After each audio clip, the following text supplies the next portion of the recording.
just a lady, but ladies and gentlemen, a little balanced. So it's unfortunate. I should apologize because I have about 1, 2, 3, I have 6 classes. And I was thinking I'm sending to all the classes. This is what I expected to send to you. In fact, I was sending this first, then I sent you prescribed texts as well as references, recommended readings. The question is, how would you ensure strategic management, even up to the extent of what we have learned up to today, helps the organization to implement a change initiative to improve productivity in the organization? Then complement your answer with what would the organization expect to achieve from the initiative. Finally, in fact, if you give examples, it becomes even clearer and easier for you to answer that question. Do you think the question is complicated?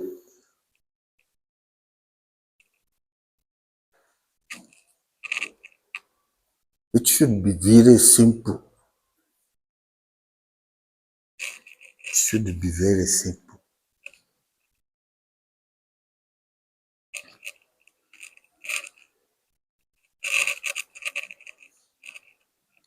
First and foremost, to answer that question, we should realize that strategic management is one of the tools that the organization uses to make sure that, one, it is progressive, it grows, and it sustains itself. It's futuristic. So when you have that understanding, it becomes clear how strategic management will improve productivity in the organization. I didn't want to complicate it by saying so many things that strategic management does, but I wanted you to focus on productivity. When I say what would you expect, is that in the process of strategic management, at the end, there must be some results. There could be outputs, there could be outcomes, some achievements in form of milestones or whatever. But there must be some result at the end of the initiative.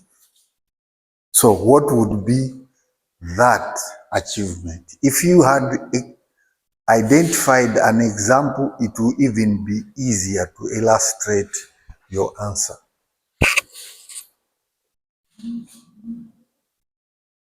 Are we together? We are.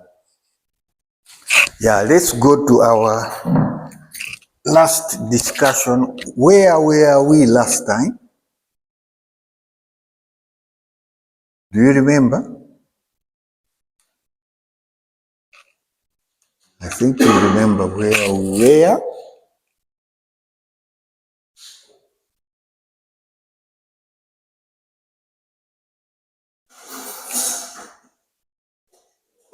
We had gone through key contributors to strategic management. Did we? We did. And I think I ascribe so much to Peter Drucker because we used to use his text in economics. Peter Drucker. He was quite a notable person. The others I don't know, except Igno Ansoff, who's I think his contribution to strategic management was even carried forward.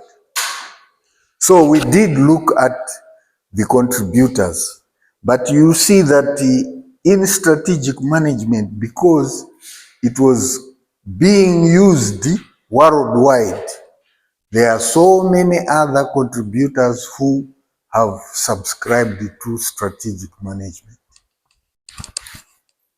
right? So that is one. Now we need to go to what we think. Yes, yes, yes. Oh, thank you very much.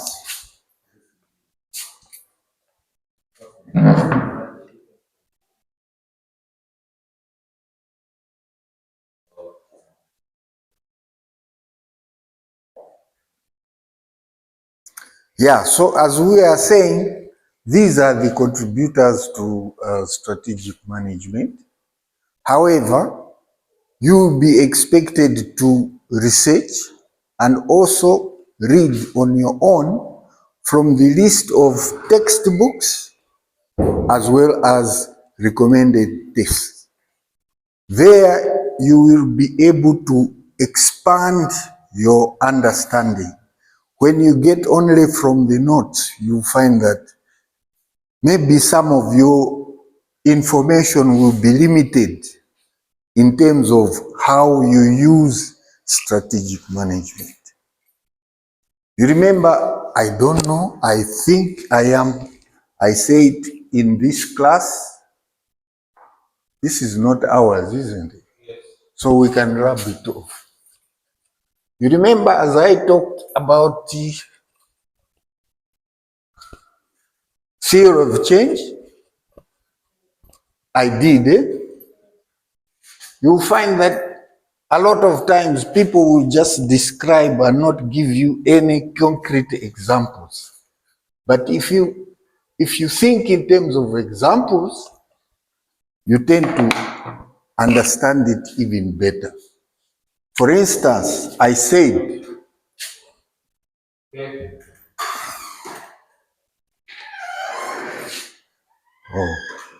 as I was saying, theory of change.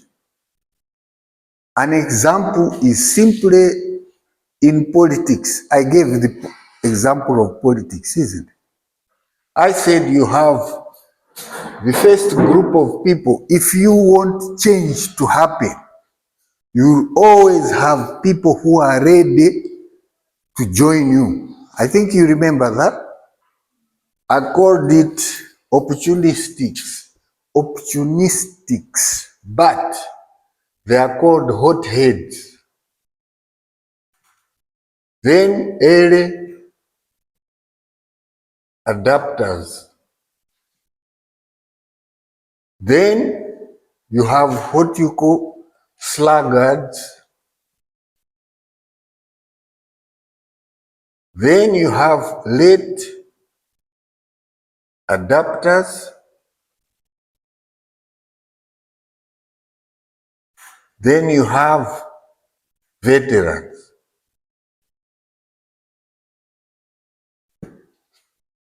What did I say these do? I'm just giving as an example. What do these do? They will support anything they are ready to support, isn't it? At the onset, they will support. In terms of percentage, I said 5 to 10, I think. But the percentages change between one society to another, right? Some societies it could be less, some more. Early adapters, what do they do? If you expose them to knowledge,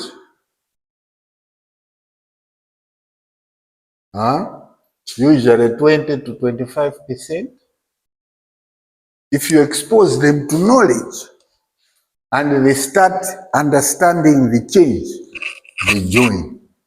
right? Sluggards, these you have to battle, to put a lot of pressure for them to understand.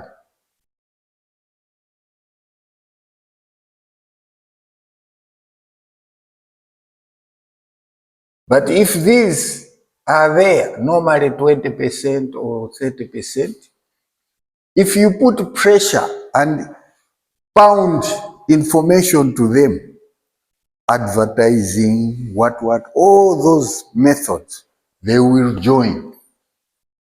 Late adapters, I said, what happens to these people? What happens to those people? The late ones. You have forgotten already? These ones, first of all, they sit by the side, watching the others join. The minute they see benefits, once they see benefits accruing to those other people, then they also what? They also join. Join after seeing benefits. And this normally is about, just like the others, 20 to 25. Then veterans, I said what? What about the veterans? They are competitors. They are competitors. We call them veterans because they have their original side and preference. They will not even change and join you, even in the face of their demise. You understand their demise? Even if it means dying, they will not change. So these are the veterans. We will not join you, no matter what. Veterans. These are veterans not in you, but in the opposite side. And they also constitute 5 to 10%. That's why I was saying, when you look at this model, theory of change, and it's in politics, if someone like Putin says, I got 99%, or was it someone in Venezuela, you think, do you think that is correct? If this group is always there, if people say they have got the most landslide victory, they've got the democracy to them, it should be between 70 and 80%. The minute they start saying 95, 97, 99%, just know something is wrong. Either there is no opposition or opposition is stifled.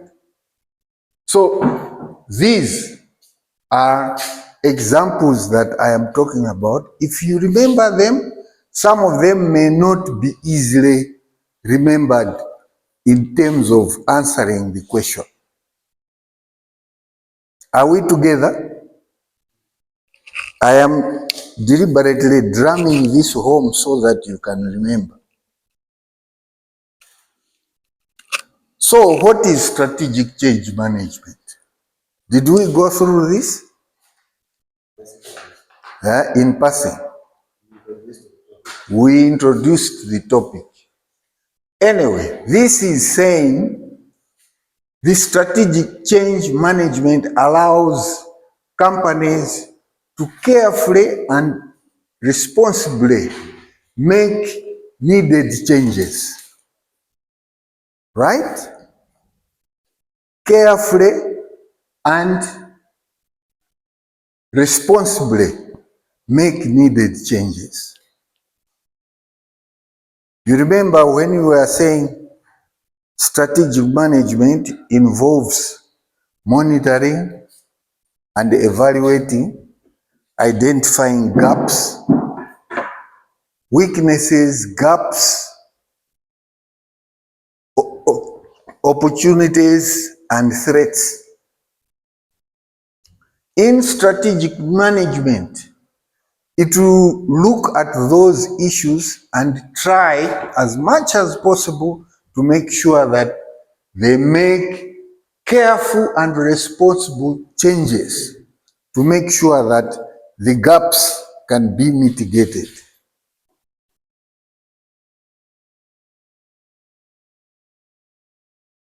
In strategic management, we have strategic change management as a process of managing change in a structured, thoughtful, and orderly way to meet organizational vision and mission statement and set goals and objectives.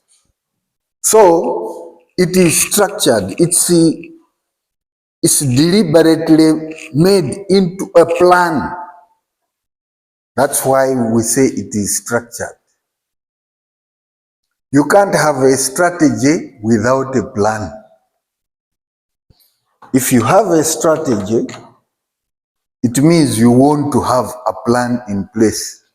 It is structured. It's a process that is structured.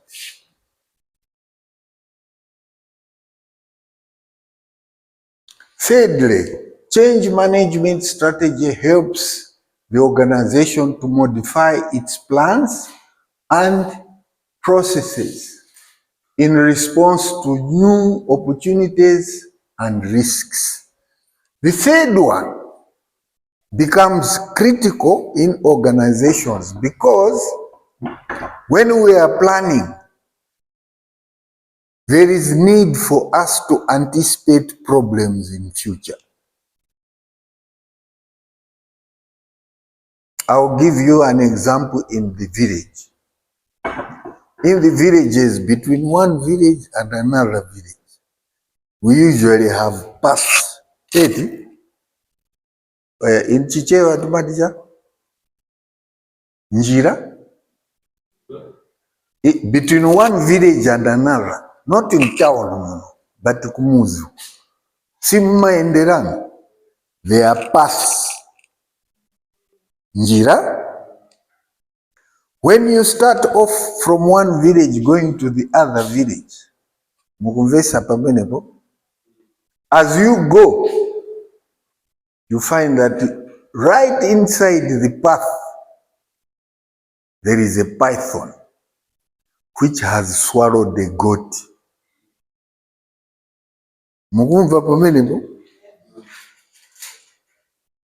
You have a plan to start from this village. You want to reach that village.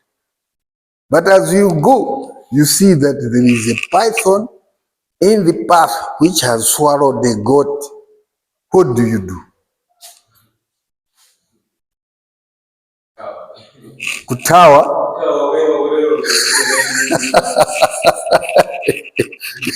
I like that one. Actually, the human, what you call the human instinct. The human instinct is exactly what you are talking about. The human or the animal instinct is exactly what you are saying. Kutawa. Python yameza. Even if ikameza after eating the goat, it will not be able to move. Will it be able to move? No. But the important thing is that the human instinct will induce you to do something. So you say kutawa. Anybody else wants to? Because your plan is to reach the other village. Maybe there is a girlfriend there or a boyfriend.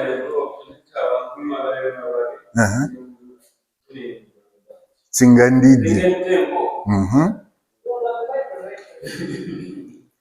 But your aim, your vision is still there. Ile nkazi wanga nikamuone basi. So what will you do? Yes. You're talking about Africa. Yes. From that scenario, you always assume that it's only a brave man that can take that boy move from his village. So if he meets that kind of scenario, he's always prepared for that. Okay, fine. That is a good one, because in strategic planning, management, it's that brave man that we are talking about. Go ahead. I like that one. That from an African perspective, that's what I mean. Okay. It was believed that if a man has planned to move from his village to another, there were foreseen things that yes, being captured by the Arabs for slavery. Yeah. So if you were bold enough to go for that kind of voice, you were supposed to plan and be prepared. What to do? So in this scenario, you have a snake inside the road. It has swallowed the goat. What is this brave man going to do?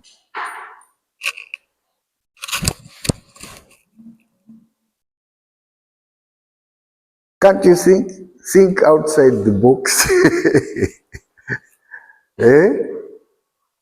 Are you able to visualize? The vision, the dream cannot be rubbed off. This brave man must still reach the other village. Nanga nkazi ujandiranga nanga. Ndiena ndikamuone basi. So what will he do? Okay. Have you ever encountered a hyena before? Dinoana it? Kale even kuna Normally, the snake swallows an animal. Yeah, it can't move. It's there, but yaundana, it's blocked your path. It's full there. The brave man, especially an African man, they already had knowledge that if a python has swallowed a big animal, it's not dead. Yeah, okay. Do anything. So it's just a matter of bypassing. So now, how does it bypass? That is the word I wanted. Must bypass the python, because he can't go on top of the python and go the other side. Does he do that? No. All the time it will be like this. Here is the path. Here is the path. Right? Here is the python. It has swallowed the goat. This is the python. The path continues. This man is coming from this way. Right? He can't come and trample on top of the python and continue his journey. What will he do? What did you say? We know bypass. Bypass means what? Going around and joining the road. Do you see what I mean? So that statement which says the change management strategy helps the organization to modify. There they say modify.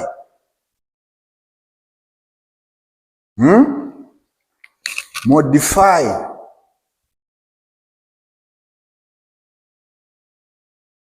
To modify its plans and processes in response to new opportunities and risks. This one is a what? It's a risk. Do you see what I mean? It's a risk, this one. Assuming he thinks, this python, I can walk on it. What if it has eaten that goat for 1 week and it is almost digested, it means now it is ready to start moving. When he wants to tramp on the snake, what will it do? It will say, this is another food. So it's a risk. So modification, as here you say bypass. Modification can be done in both ways. When there are new opportunities, the organization can modify its plans. When is it not a risk? When there are opportunities. Can you give an example? Let's take an example of the African man from a village to see his So along the way, he sees a tree where there are apples. Yes. He knows that the journey requires food. Yes. So for him to find the tree along the way with apples, he might pick one, others keep it to feed himself. Fine. It's a good example. Hey, I had carried a few things from home which they don't have at the other village. But here there are pawpaws and apples I will take for my girlfriend. So they would have planned to say, in the event there are opportunities on the way, I will take them along. In business, it is the same. You usually have a strategic plan which is going to help the organization to go through 1 year, thereafter 5 years. Mukuvesa? You understand? Strategic plan. You know how a strategic plan is done? First of all, you plan for 1 year. After planning for 1 year, you prorate or project. You know these two terms. To prorate or project. I didn't talk about it in this class. No? Projection is all about assumptions. Yes, both of them, even prorate, they also have assumptions. But what we do is that since these are assumptions,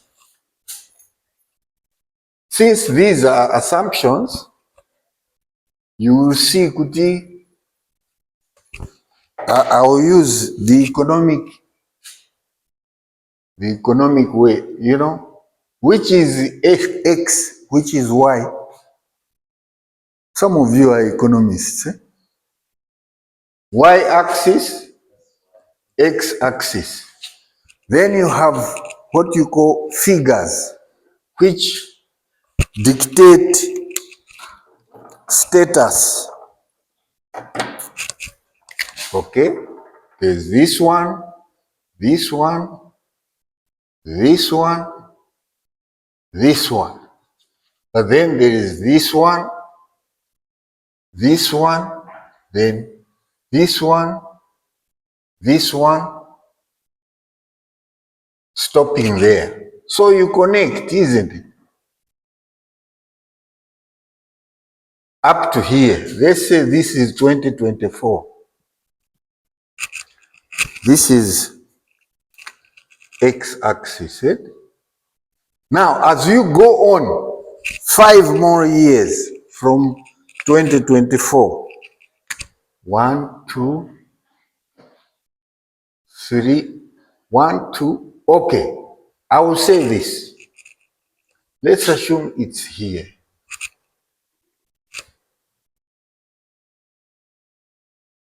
This is 2024. Then you have some figures here.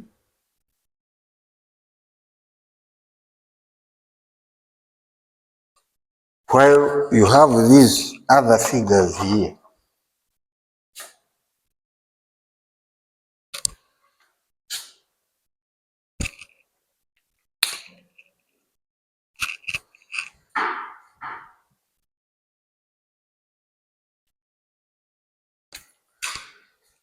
When you have planned up to 2024 and you have reached there, are you able to prorate or project into the future?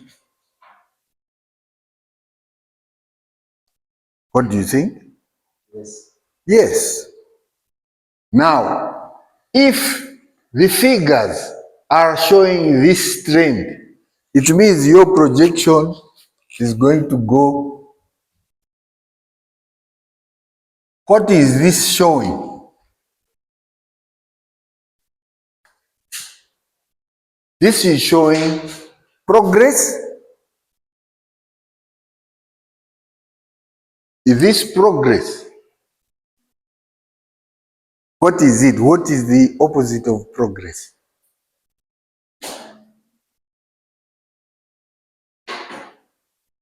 The company is going down. It.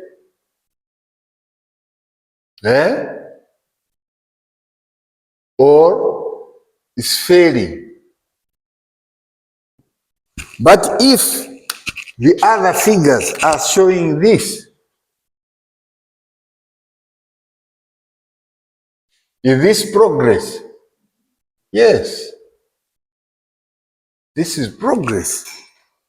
So, this what you are doing here, you can either use projection or prorating. These two are synonyms or similar, although not the same. I'll give you an example. If you have 2, next is 4, next is 6, next is 8, what will be next? If this is the trend, 8, after 8 is what? It means if this is now, the next one we hope it will be 10, and the next one will be 12, the next one will be 14. This is prorating. So you can actually project or prorate to see what might happen in future. If you see the trend behind, experience will show you what will happen in future. But if you see 4, let's say 2, I will give you 2, 5, 6, 6, 5, 4.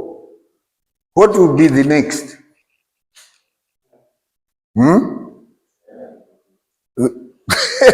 It might be 2. You see? The trend, the past will show you what it will be. So if you see the trend going down, it means it's going to go down. So strategic management will help you to modify its plans and processes in response to the opportunities and risks. Here, there are opportunities. Here, there are risks. If you can see the risks, you may have to change certain things to ensure that this can turn around. Instead of going down, also going up. Okay? Then you will also see that in order for to successfully manage change, the organization must first have to understand what constitutes what constitutes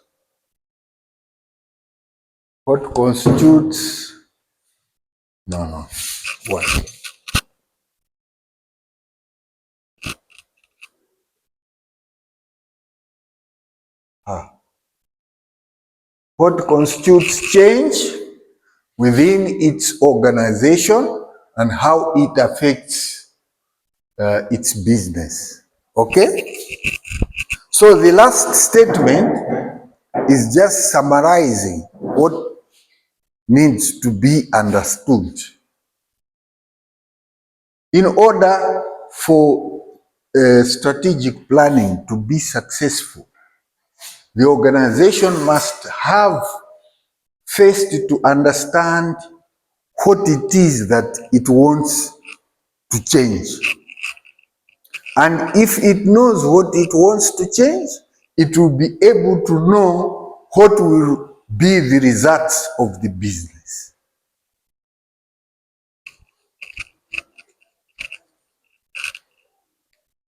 Now, in relation to your question for the midterm, do you think there is something that talks almost like that statement? The last statement is saying what? The last but one statement in your midterm. It says what? Can someone read it? What would the organization expect to achieve? That is that one. The organization must first have understood what constitutes change, right? And if it does, it will know how it will affect the business. So, in that question, that statement stands.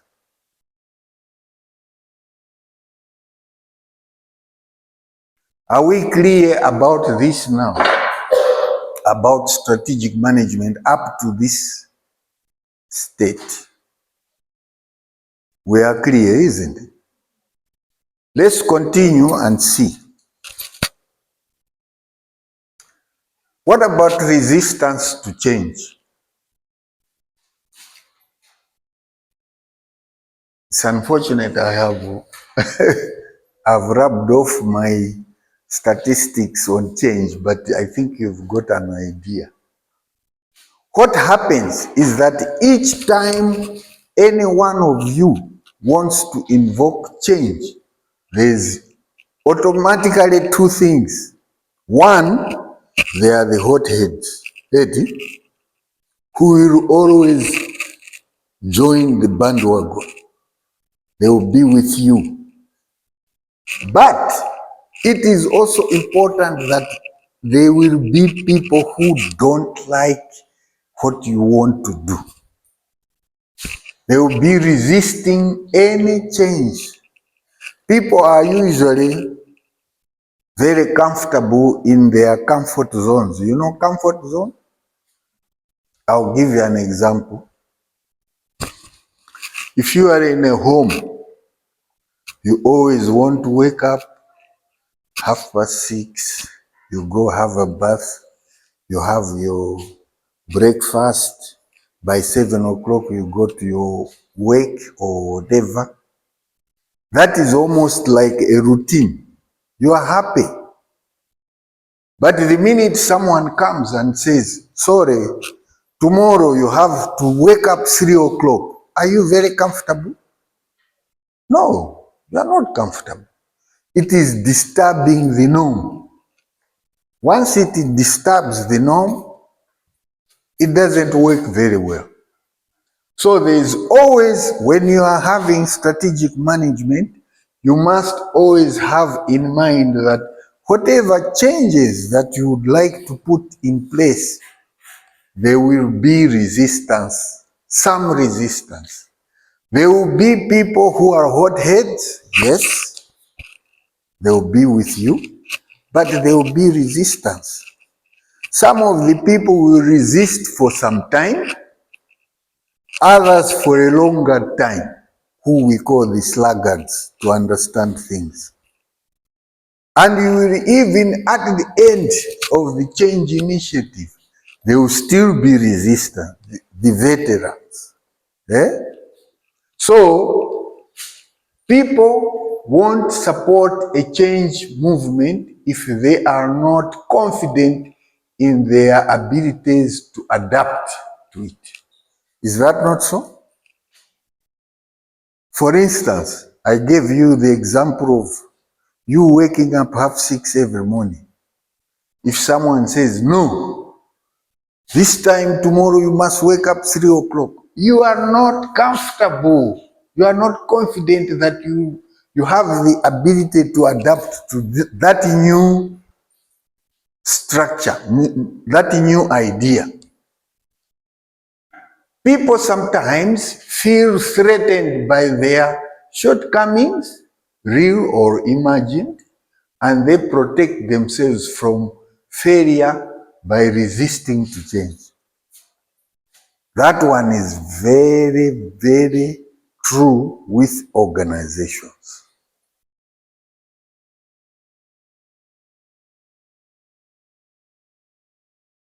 Akakuphunzisa chintu, you get to know it. The minute they start adding something new, you tend to be a little bit resistant because it's not within what you have already known what to do. You tend to resist. You say that fear of change. Yes. Yes. In fact, it is fear. Actually, there are a lot of, I would call, descriptions of the feelings of people when change is being introduced. There is fear, there is anxiety, there is sadness, there is the objection. What else? Whenever something is to change, there is a lot. There's a lot of, these are the feelings that people feel. Conspiracy, yes. In fact, those who, I'll give you maybe this example, which is very good. One, the American people, they believe in democracy. Is that not so? They believe in democracy. That's where it came from. But there are two big parties. One is Democratic, the other one is Republican. Now, there are other smaller parties, liberals, socialists, whatever. But the two big ones, they are both democracies. One, they have called themselves Democrats. The others, they have called themselves Republicans. The difference between the two is that one has tolerance for wider democracy. You know tolerance? Tolerance.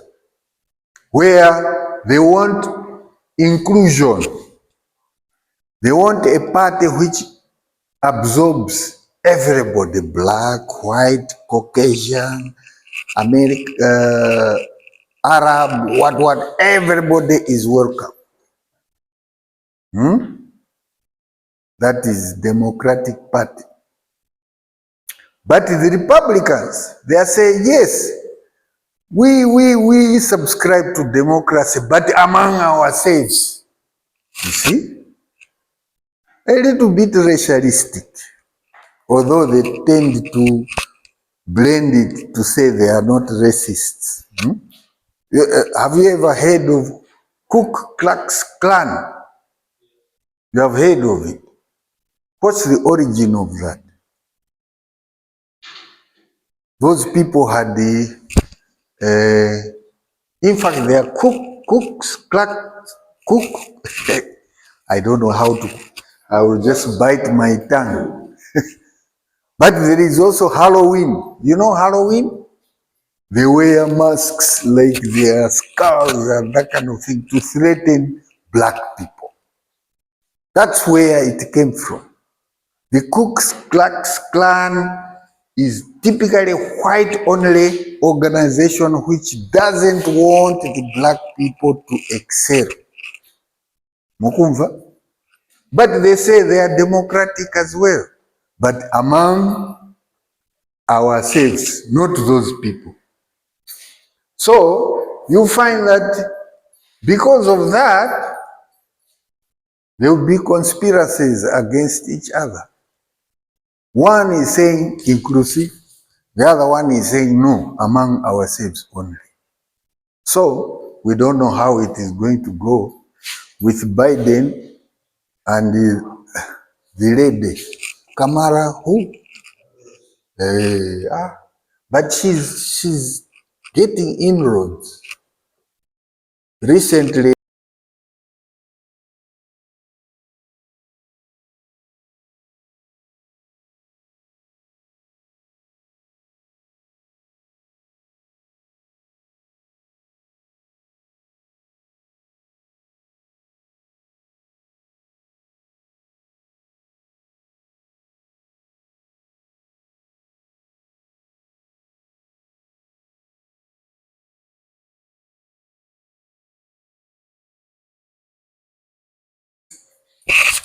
yeah, so as I said, people sometimes feel threatened here. Threatened.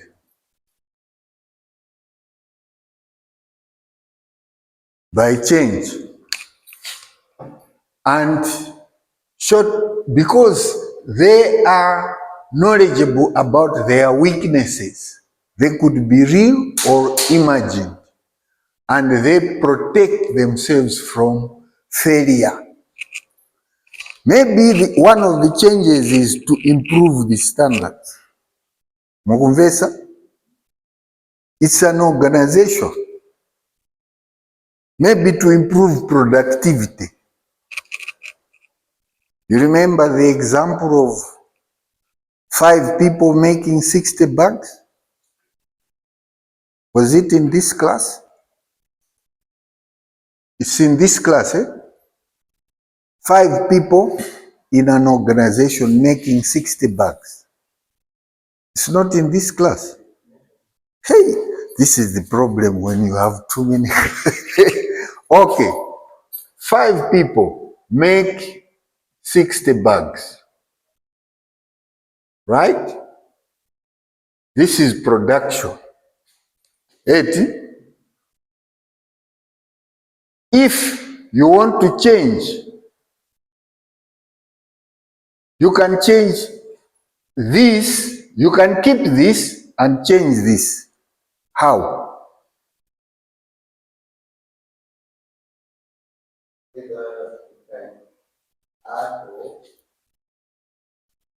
Okay, I will give you an example. Assuming at first you employed 5 people, it means they are making 12 bags each. 80.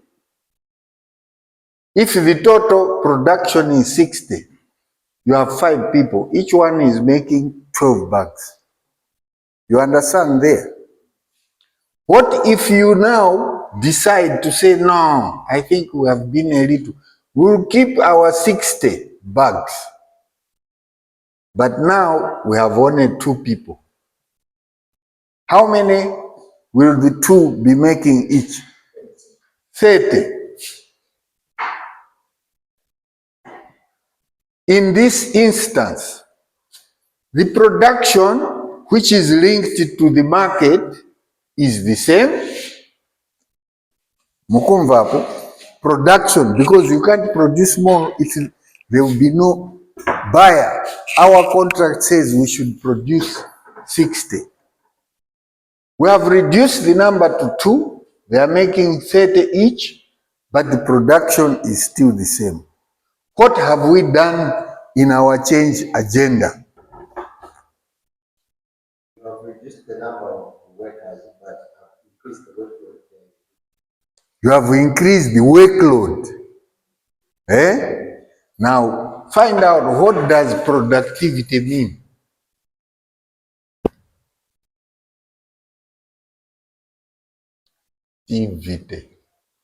Find out what is productivity. Making the best out of the resources that we have. This is our resource, isn't it? The people are our resource. Instead of our change management is saying, let's increase the productivity of the people. By reducing the numbers, we will still have the same, but in terms of productivity, we have increased their productivity. All we need here is support them with resources, technology, and other means of making sure they can make 30 bags instead of just 12. Some of you are doing economics, is it? None? You are doing economics. You did it. So you understand what I'm talking about. Now here, this is production. That is productivity, this one. Right? So in a change management initiative, you do have the initiatives to change productivity and not production. But assuming you have increased and your market has improved, are you able to increase production? If the market now says we want 100 bags, all you need is to increase one more or 1.5 more people, if there is a half person anyway. Then if each one is making 30, these are 3, it means there will be what? 90 plus, isn't it? So you can, if you increase this and the market improves, you will now be able to increase both production as well as productivity. So in change management, this is possible. Again, we have what we call the ADICA model. This is a choice which was made by the university here, although there are other models. But this model appears to be very, very popular because it is a model of change management, which is part of strategic management. Widely used approach that has been around for many, many years. And it is extensively used or tested in the field.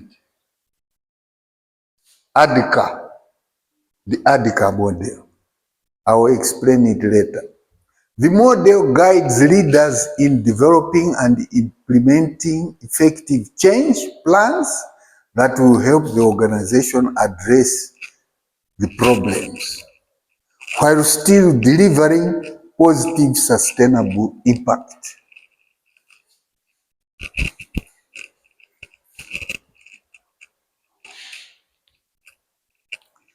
These models, when you have understood, they help you to understand the strategic model.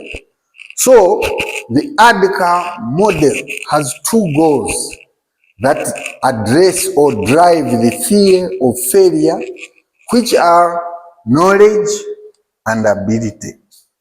In fact, I think the popularity of ADICA came in because of those 2 very important components of any change initiative.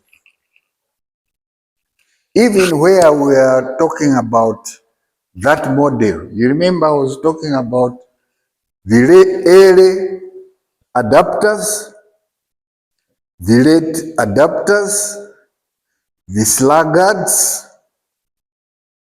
and then the late adapters, right? What will make them change and join the change initiative is knowledge and ability. If you impart knowledge to the people about your change initiative, they are going to get convinced and join the change management movement. De enanu mufuna muzakale, enanu mufuna mukale ma politician, enanu mufuna mukale jana. Madam, what do you want to become in future? President? No? The sky is the limit. Gotani Hara is now vice president of the Malawi Congress Party. Is that not so? Zima yamba pompa noto. Ife tinachedwa ine account tinachedwa tikana yambidira kale bwezi tiri mguru lao. Tinachedwa. Yes, aspire. Akuti aim at the stars and then you reach what? What did I say? Aim at the stars. If you want to throw a stone, aim at the stars. Then you reach the treetop. What they are saying is that if there is a person here,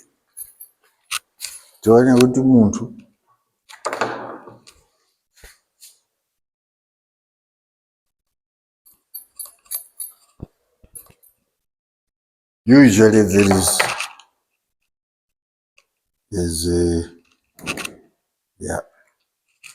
there's a kamuntu ka David kalindi mwala David apa pali mtengwa.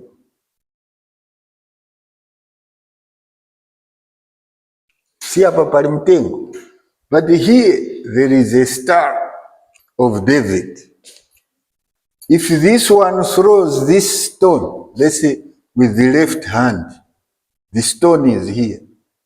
The stone will, how will it go? Straight. If you did some physics, will the stone go straight? How will it go? If you throw, it has a pull, right? Which is what? Gravity. So the path of the stone will be like this. You understand? It can't be straight. But because of gravity, which is pulling it down, you find that instead of there, at least the stone will reach the treetop. But your aim is where? So if you aim to become president and you end up SPC, yeah, Watabe, aim at the stars, but you reach the treetops. The biblical David is there. So the Adhika model has two goals that address the fear of failure. You remember the list here? Fear, anxiety, sadness, objection, conspiracies, and threat. Maybe we can go straight first to the Adhika model. Have you seen it? I can't read very well. The Adhika change management model, right? What does A stand for? Someone read.